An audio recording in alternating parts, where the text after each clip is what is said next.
코로나가 오미크론 때문에 확진자가 매주 2배씩 늘어나고 있죠. 오늘은 몇천 명이 줄었다고 했는데 몇천 명이 준 게 별로 그렇게 감이 별로 없습니다. 예전에는 몇천 명이면 엄청 많은 거였는데 지금은 워낙 많다 보니까 이게 계속 반복되고 있어서 되게 심적으로 좀 지치는 감이 없지 않아 있습니다. 사실 현대인들에게 가장 많이 하는 입버릇처럼 이야기하는 말은 지친다, 피곤하다, 바쁘다 이런 얘기일 겁니다. 이게 이제 어른들만의 이야기가 아니라 애들도 그렇습니다. 우리 애들도 껐득하면 피곤하다고 하고 힘들다고 합니다. 그러니까 어른, 아이 할 거 없이 지금 우리가 살고 있는 현대인들은 다 지치고 피곤하고 바쁘고 힘들게 살고 있다라고 볼 수 있습니다. 아까도 장로님이 기도할 때 이제 항암 치료 중인 분에 대해서 기도를 했는데 이 암은 현대인이 겪고 있는 어떤 질병 중에 가장 무서운 것이라고 할 수 있습니다. 근데 이 암의 가장 큰 원인은 무슨 음식이라든지 생활 습관이 아니라 스트레스라고 합니다. 스트레스가 암의 제1 원인이죠. 근데 이건 우리가 살면서 살아가면서 겪고 있는 일들을 우리가 다 감당해내지 못하기 때문에 받는 일이죠. 그 스트레스가 과하다 보니까 그게 쌓여서 우리의 몸에 병이 드는 거라고 말할 수 있습니다. 그러니까 어떠한 일을 똑같이 일을 해도 그 일이 스트레스가 되기도 하고 그것이 그냥 스트레스를 푸는 일이 되기도 합니다. 잘 생각해 보십시오. 똑같이 산에 올라갑니다. 한 사람은 배낭을 메고 그 산에 올라가는 것을 스트레스를 풀기 위해서 올라가지만 어떤 사람은 산 중턱에서 누군가가 택배를 시켰다면, 배달을 시켰다면 그 택배 물건, 배달 물건을 가지고 산을 올라가고 있다면 산을 올라가는 것 그 자체가 그 사람에게는 스트레스가 되는 겁니다. 같은 일이지만 어떠한 마음을 가지고 어떤 이유와 목적으로 하느냐에 따라서 스트레스가 되기도 하고 스트레스를 푸는 일이 되기도 한다는 겁니다. 전혀 다른 거죠. 같은 곳을 가지만 전혀 다른 모습으로 가게 됩니다.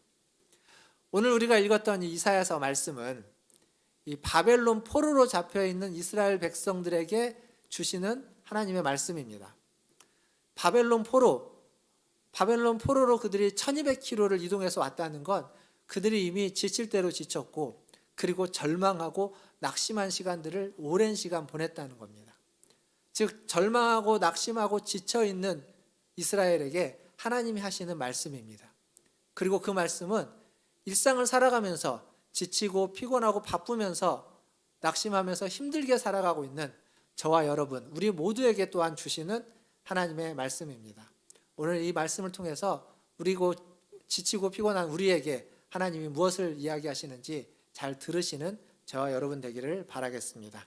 먼저 이사야서 40장, 오늘 우리가 읽었던 본문의 1절과 2절 말씀을 좀 같이 보도록 하겠습니다. 40장 1절과 2절입니다. 자막을 보시고 한번 같이 읽어보겠습니다. 시작. 너희의 하나님이 이르시되 너희는 위로하라. 내 백성을 위로하라. 너희는 예루살렘의 마음에 닿도록 말하며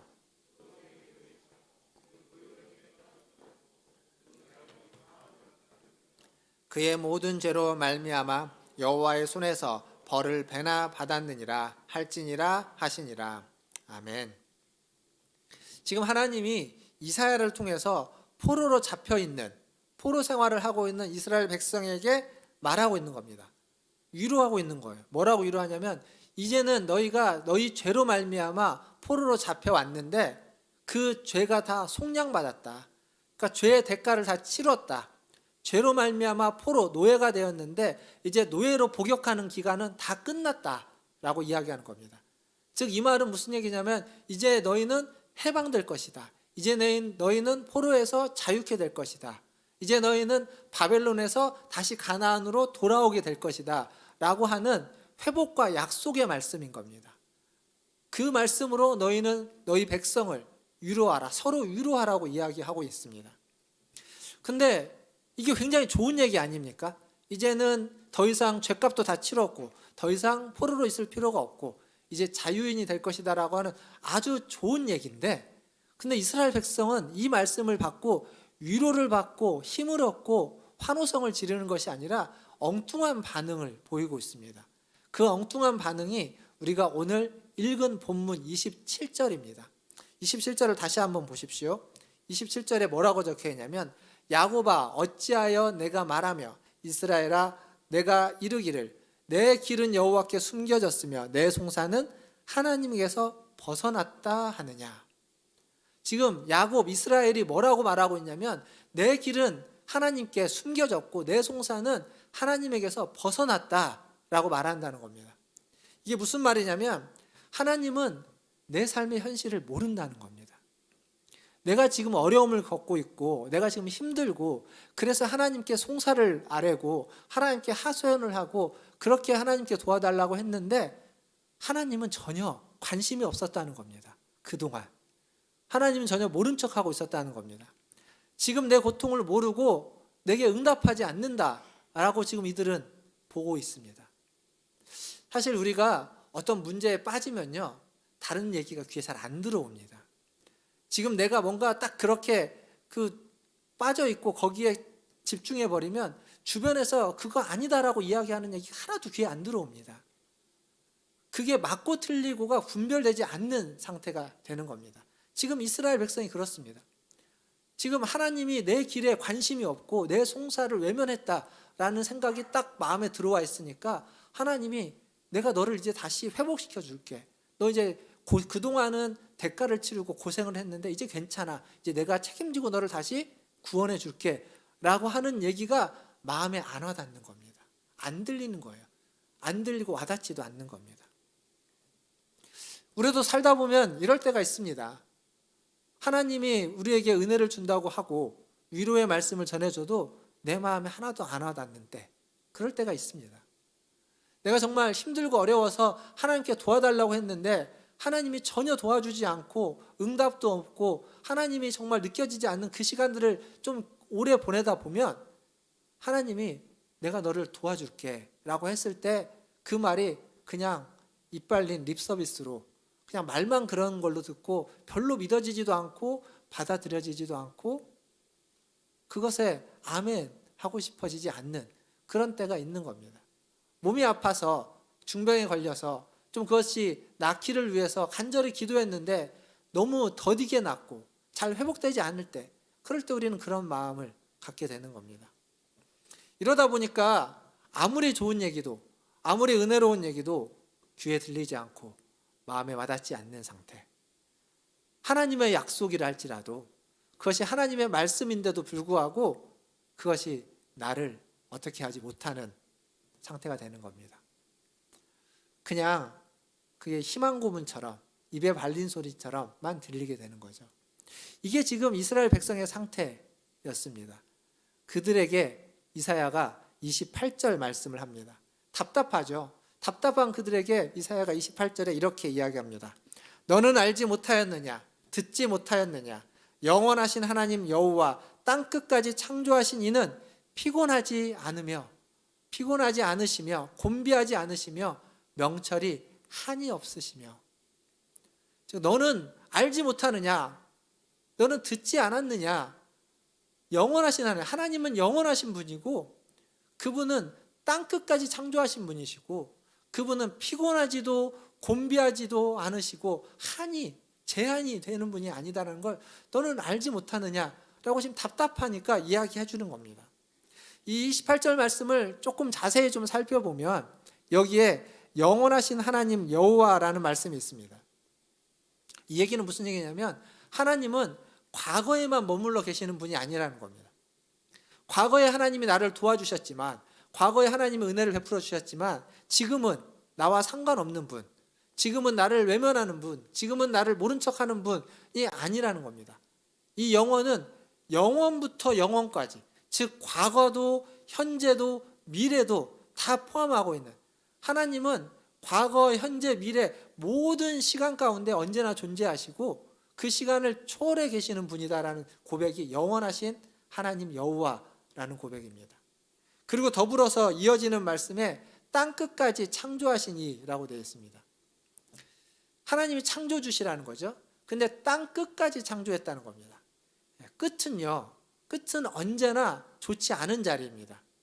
우리가 어떤 자리를 준비할 때 상석이 있고 말석이 있다고 하죠. 맨 끝에 자리는 좋지 않은 자리, 거기에는 소외되는 자리, 외면되는 자리, 차별의 자리입니다. 그곳에 갔다라는 건 차별받고 외면받고 소외됐다라는 것을 알려주는 곳, 그것이 바로 끝자리라고 말할 수 있습니다. 어디든 그렇습니다. 그런데 지금 성경은 뭐라고 말하고 있냐면 그 끝자리까지 하나님이 창조하셨다는 겁니다. 즉 하나님의 관심과 시선은 그 끝자리까지 이루고 있다는 겁니다. 하나님은 거기에서 그 끝자리까지 찾아가서 끝자리에 있는 사람들의 신원과 하소연을 들어주신다는 거죠. 그게 지금 이스라엘입니다. 지금 이스라엘이 바벨론에 포로로 잡혀간 그 바벨론은 그들에게 있어서는 땅끝입니다. 이미 나라가 망했잖아요. 나라가 망하고 포로로 잡혀갔는데 이 거리가 1200km나 됩니다. 가나안에서 바벨론까지. 그 1200km를 끌려간 겁니다. 그곳이 그들에게는 이미 땅끝입니다. 버림받은 곳이고 소외된 곳이고 그곳에서 그들이 인정받았을 리가 없습니다. 근데 거기 있는 그들에게 하나님이 찾아가셔서 약속하시고 회복해 주시고 그들의 말씀을 들어주는 겁니다. 땅끝까지 하나님의 관심과 시선이 이르고 있다는 거죠. 사랑하는 성도 여러분, 여러분에게 있어서 땅끝은 어디십니까? 지금까지 살아오면서 내 인생 가운데 내가 살아왔던 시간과 장소들 속에서 다른 사람에게 소외받고 외면받고 차별받고 그렇게 해서 힘들었던 그 땅끝, 그 힘들었던 끝자리, 거기는 어디였습니까? 우리는 누구나 다 그런 자리가 있을 겁니다. 또 그런 때가 있었겠죠. 그때 그 자리는 다시 가고 싶지 않은 것일 겁니다. 그러나 우리에게는 다 그곳이 있습니다. 하나님이 왜 나를 거기로 보내셨는지 원망하고 또 원망했던 그때 그 자리가 우리는 다 있을 겁니다. 그런데 기억하십시오. 그 자리도 하나님이 창조하신 자리입니다. 그리고 그 자리로 나를 가게 한 것도 하나님이 보내신 것입니다. 그리고 그 자리에 하나님이 계시고 그 자리에 하나님이 그 자리를 다스리십니다. 하나님이 머물지 않는 자리가 없고 하나님이 없었던 때 시간이 없습니다. 언제나 어느 순간에나 어느 곳에나 하나님이 계십니다. 그걸 신학적으로 무소부재하다고 하죠. 그리고 영원하신 하나님, 처음이요 나중이시다라고 이야기합니다. 우리의 삶의 모든 순간이 모든 자리가 그렇게 하나님과 함께 있었고 하나님의 시선이 머물렀고 하나님의 관심이 머물렀던 그 자리였다라는 사실을 기억하시기를 바랍니다. 이걸 믿으시고 지난날 그 힘들고 어려운 자리에 그냥 하나님이 우리를 내팽개쳐 둔 것이 아니라는 사실, 그 사실을 믿으시고 그 사실에 여러분의 마음이 위로가 여러분의 마음 가운데 있기를 주님의 이름으로 축원드립니다. 그리고 이어지는 28절에 또 뭐라고 얘기하고 있냐면 하나님에 대해서 이렇게 말합니다. 하나님은 피곤하지 않으시며 곤비하지 않으시며 그리고 명철이 한이 없으시다라고 얘기합니다. 피곤하지 않다. 그건 너무 피곤해서 지쳐서 하나님은 너희를 못 도와주는 분이 아니다. 도와줄 수 있다. 곤비하다는 말은 내가 가지고 있는 그 힘을 다 소진해서 탈진했다는 겁니다. 그러니까 하나님은 곤비하지 않은 분이다. 하나님은 탈진하지 않았고 아직도 너희를 도와줄 힘을 얼마든지 가지고 있다. 하나님의 명철은 제한이 없다. 끝이 없다. 그 지혜는 무궁무진하다. 그게 바로 우리 하나님이라고 지금 이야기하고 있습니다. 이 이야기를 이 한마디로 한 단어로 이야기하면 하나님은 전지전능하시다라는 얘기입니다. 즉 이 28절은 지금 하나님에 대해서 뭘 얘기해 주냐면 하나님은 전지전능하시고 하나님은 무소부재하시다라는 얘기를 하고 있습니다. 즉 하나님은 누구든지 어떤 환경에 처해 있든지 어떤 상황에 있든지 어떤 때이든지 도와줄 수 있고 힘을 줄 수 있고 능력을 줄 수 있는 분이다. 그래서 29절에 보니까 아무리 피곤해도 피곤한 자에게 능력을 주시고 그리고 무능한 자에게 힘을 주신다라고 29절은 이야기합니다. 자, 지금 이 얘기를 선지자가 누구에게 하고 있습니까? 이스라엘 백성에게 하고 있습니다. 포로로 잡혀가서 70년 동안 포로 생활하면서 지칠 대로 지친 이스라엘 백성. 더 이상 소망이 없고 희망이 없고 그냥 절망과 낙심만으로 가득 차 있는 이스라엘 백성에게 지금 선지자가 이야기하고 있는 겁니다. 그들에게 말하고 있는 거죠. 너는 하나님을 알지 못하느냐? 하나님에 대해서 듣지 않았느냐? 하나님이 영원하시다. 지금 너희를 모른다 하는 것이 아니라 지금 여기에 영원하신 하나님이 땅끝인 여기에 와 계시고 그분은 피곤하지도 않고 곤비하지도 않고 명찰에 한이 없는 분이시다. 그 하나님이 지금 너희에게 말씀하고 있고 너희에게 약속하고 있고 너희를 다시 회복시켜 주실 것이다. 이렇게 지금 선지자 이사야가 이스라엘 백성을 향해 말해주고 있습니다. 그리고 이 말씀은 지금 지치고 힘들고 낙심하면서 살아가고 있는, 바쁘고 지치게 살아가고 있는 이 일상에 저와 여러분들 우리 모두에게 하는 동일한 말씀이기도 합니다. 우리가 살아가는 삶이 지금 포로 생활하고 있는 이스라엘 백성과 너무도 비슷한 상황에 처해 있기 때문에 똑같은 얘기입니다. 우리에게 하시는 말씀, 너희는 하나님에 대해서 듣지 않았느냐? 하나님에 대해서 알지 않느냐? 영원하신 하나님이 과거에 너희를 도와주셨고 지금도 너희를 도와주고 앞으로도 너희를 도와줄 것이다. 그분은 너희가 땅끝까지 어디에 있든지 어떤 상황에 처해 있든지 그 자리에 가서 너희를 도와주고 너희와 함께 해주고 너희에게 힘을 줄 것이다. 하나님은 지치지 않는 분이다. 하나님은 탈진하지 않는 분이다. 하나님은 지혜가 한이 없는 분이다. 그러니 어떤 상황, 어떤 순간도 하나님이 너희를 외면하지 않고 도와줄 것이다. 라고 지금 선지자는 우리에게 말씀하고 있습니다. 사랑하는 성도 여러분, 이 말씀을 받으십시오. 이 말씀을 믿으십시오. 그리고 이 말씀을 붙잡고 지치고 힘든 하루하루를 살아가고 있는 여러분에게 위로가 있기를, 주님의 은혜가 있기를, 주님이 주시는 힘이 있기를 주님의 이름으로 축원드립니다. 그리고 이제 30절로 이어집니다. 30절 말씀을 또 한번 같이 읽어보도록 하겠습니다. 30절입니다. 같이 읽겠습니다. 시작. 소년이라도 피곤하며 곤비하며, 소년, 10대 청소년들을 이야기하죠.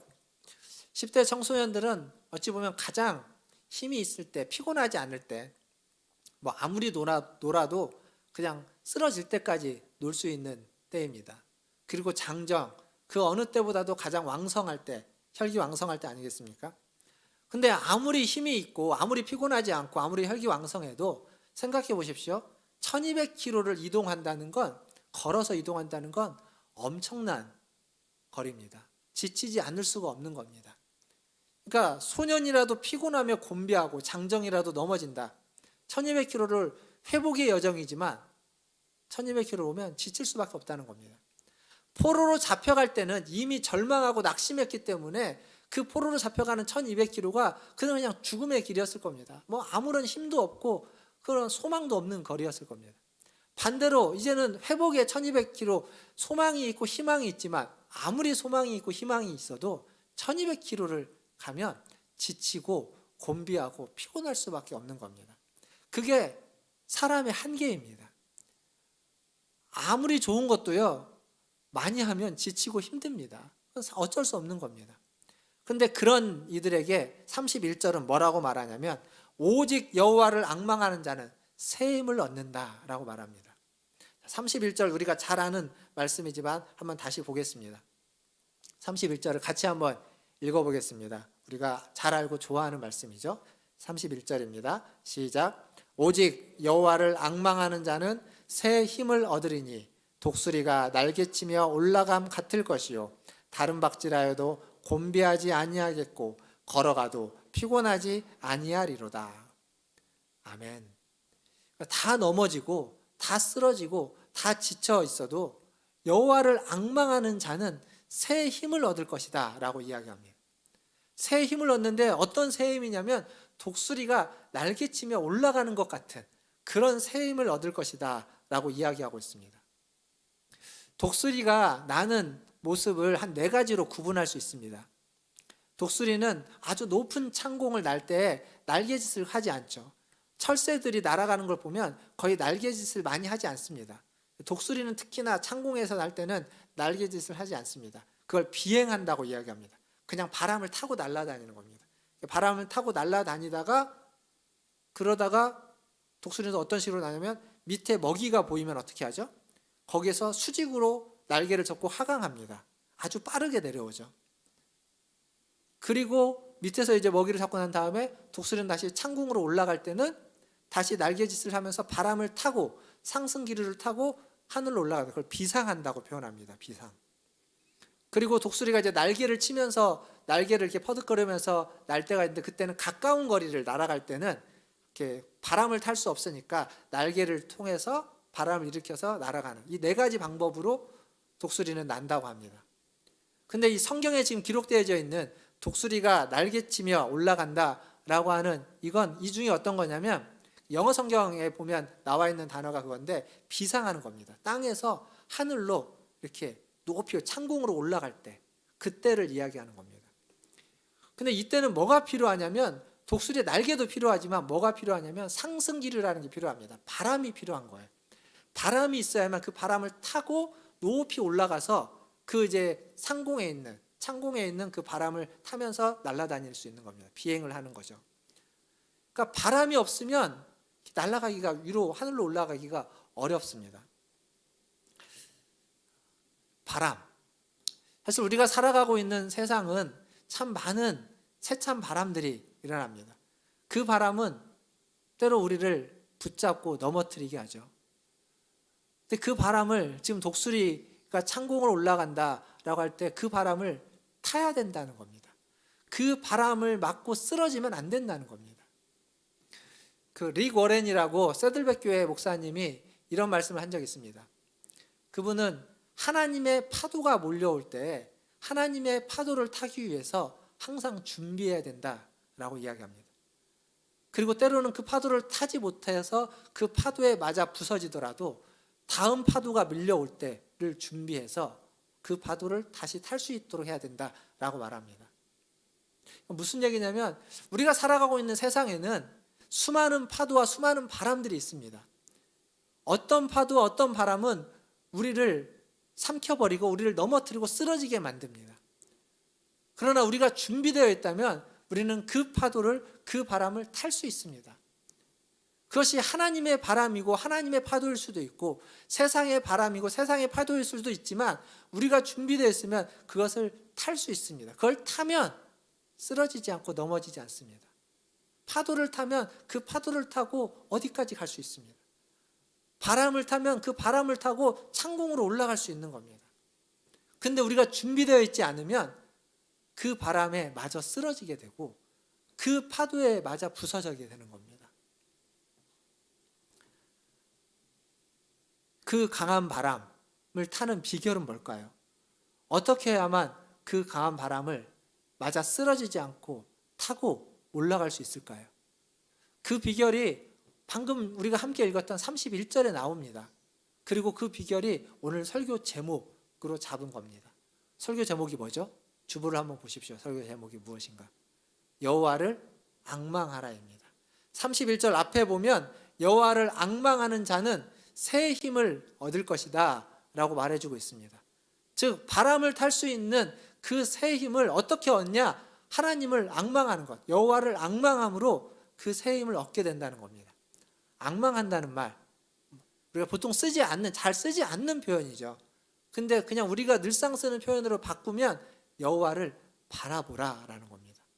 여호와를 소망하라, 여호와를 고대하고 기대하라 라는 말입니다. 근데 이게 늘상 쓰는 표현인데 이 말이 가지고 있는 의미적인 말로 조금 더 해석을 하면 여호와 옆에 딱 붙어 있고 여호와와 연합해라, 하나님과 하나가 되어라 라는 얘기입니다. 하나님과 연합한 자, 하나님과 하나가 된 자는 그 바람을 탈 수 있는 힘을 얻는다는 겁니다.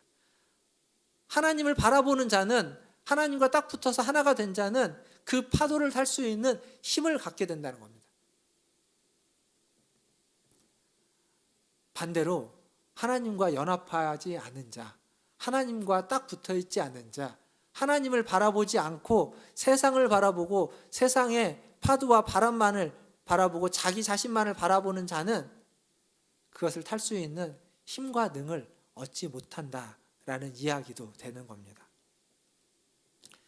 사랑하는 성도 여러분, 많은 사람들이 하나님을 바라보지 않습니다. 하나님을 앙망하지 않습니다.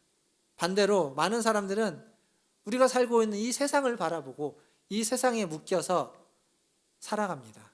그러다 보니까 세상에 부는 바람을 맞아 쓰러집니다. 이 바람을 이겨낼 수 있는 자기 자신이 아님에도 불구하고 자기 자신만 바라보니까 바람을 못 이겨내는 겁니다. 견뎌내지 못하고 넘어지고 쓰러지고 낙담하게 되는 겁니다.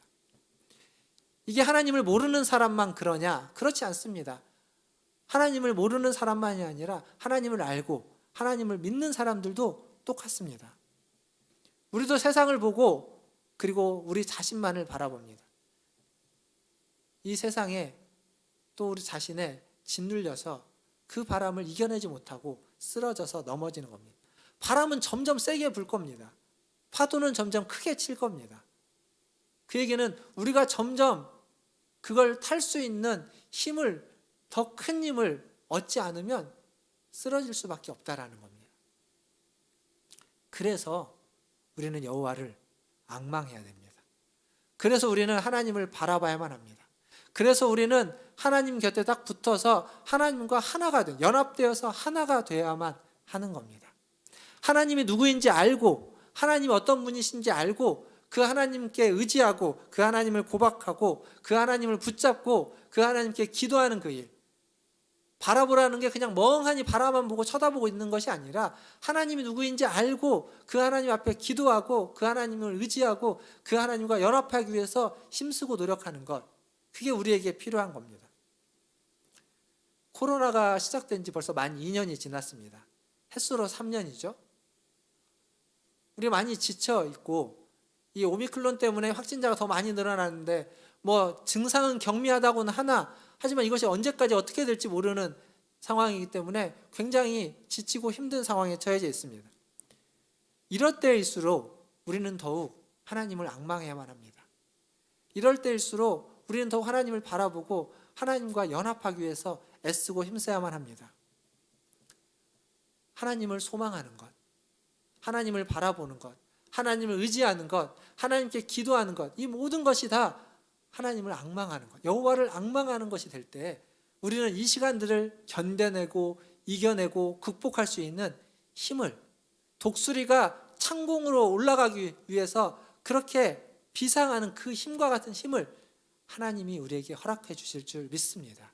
그 힘이 우리에게 꼭 필요한 겁니다.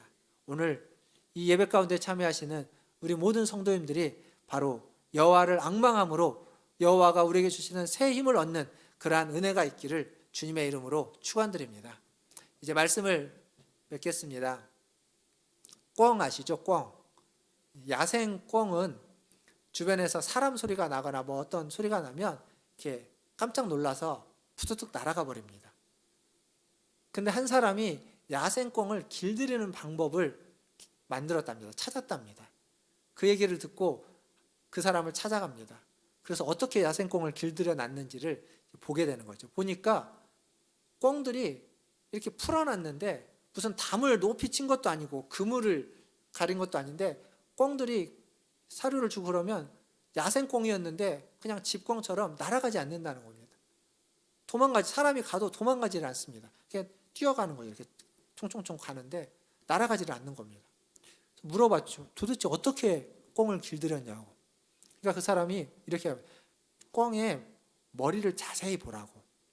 그 머리에 작은 모자가, 작은 캡이 씌워져 있다고. 저게 뭔데요? 그러니까 꿩은 자기가 보는 만큼만 움직인답니다. 그래서 하늘을 보지 못하게 작은 모자를 씌워가지고 하늘을 보지 못하고 땅만 보게 만드니까 꿩은 하늘을 날아갈 생각을 못하고 그냥 보이는 땅, 모이만 먹다가 땅을 총총거리면서 도망가고 왔다 갔다 할 뿐이지 절대 날아가지 않는다는 겁니다. 근데 이게 우리 모습 같아 보이지 않습니까? 하나님이 우리에게 창공을 나를 수 있는 독수리 같은 날개를 주셨습니다. 그리고 창공으로 날아오르라고 거친 바람, 상승기류도 보내주셨습니다. 날개를 펴고 상승기류를 타고 창공으로 올라가면 되는데 우리는 그 창공을 바라보지 못하고 그냥 이 땅만 보는 겁니다. 내 앞에 있는 모이 같은 먹을 것, 내 앞에 있는 그 문제들, 그것 하나하나만 바라보고 사느라 하나님이 주신 날개를 펴보지도 않고, 하나님이 주시는 바람을 탈 생각을 하지도 않고, 창공으로 솟아 올라갈 생각하지 못하고 그냥 전전긍긍하며 땅만 바라보고 살아가고 있는 모습, 꿩의 모습과 우리의 모습이 닮아 있지 않습니까? 그렇게 살다 보면, 그 꿩이 그렇게 살다 보면 어떻게 되겠습니까? 땅만 보다가 주는 모이만 먹다가 언젠가는 잡혀서 꿩고기 되는 겁니다. 우리라고 그러지 말라는 법이 없는 겁니다. 이 세상만 바라보고 그 땅만 바라보고 살다가 우리도 그렇게 허무하게 죽을 수도 있다라는 겁니다. 사랑하는 성도 여러분, 하나님은 살아계십니다. 믿으십니까? 살아계신 하나님은 크고 비밀한 일을 이루어 가실 겁니다. 그리고 그분은 우리에게 말씀하십니다. 두려워하지 말라고, 염려하지 말라고, 낙심하지 말라고, 걱정하지 말라고 말합니다. 물론 현실과 이상의 갭은 큽니다. 우리가 처한 현실은 걱정하지 말고 두려워하지 말라고 하는 이 말 한마디로 그 현실의 문제가 다 눈 녹듯이 사라지지 않습니다. 여전히 문제가 있습니다. 그러기에 오늘 이 말씀이 하고자 하는 건 하나님의 말씀을 더욱 신뢰하고, 현실과 이상의 갭이 크지만 그 갭을 말씀을 믿는 믿음으로 극복하라고 이야기하는 겁니다. 이사야 선지자는 41장에 가서, 우리가 오늘 40장을 읽었지만 그 뒤에 41장 10절에서 이렇게 이야기합니다. 오늘 설교는 이 10절을 읽음으로 좀 마칠까 합니다. 이사야서 41장 10절 말씀, 화면에 비춰주시는 말씀. 이사야 선지자가 두려워하고 염려하고 걱정하는 이 현실과 이상의 갭이 컸기 때문에 낙담하고 낙심하고 있는 우리들에게 하시는 말씀입니다. 이 말씀을 믿으십시오. 이 말씀을 신뢰하십시오. 살아계신 하나님의 말씀, 나에게 오늘 주시는 하나님의 말씀인 줄 믿습니다. 같이 한번 읽겠습니다. 시작. 두려워하지 말라. 내가 너와 함께함이라. 놀라지 말라. 나는 내 하나님이 됨이라. 내가 너를 굳세게 하리라. 참으로 너를 도와주리라. 참으로 나의 의로운 오른손으로 너를 붙들리라. 아멘. 기도하겠습니다.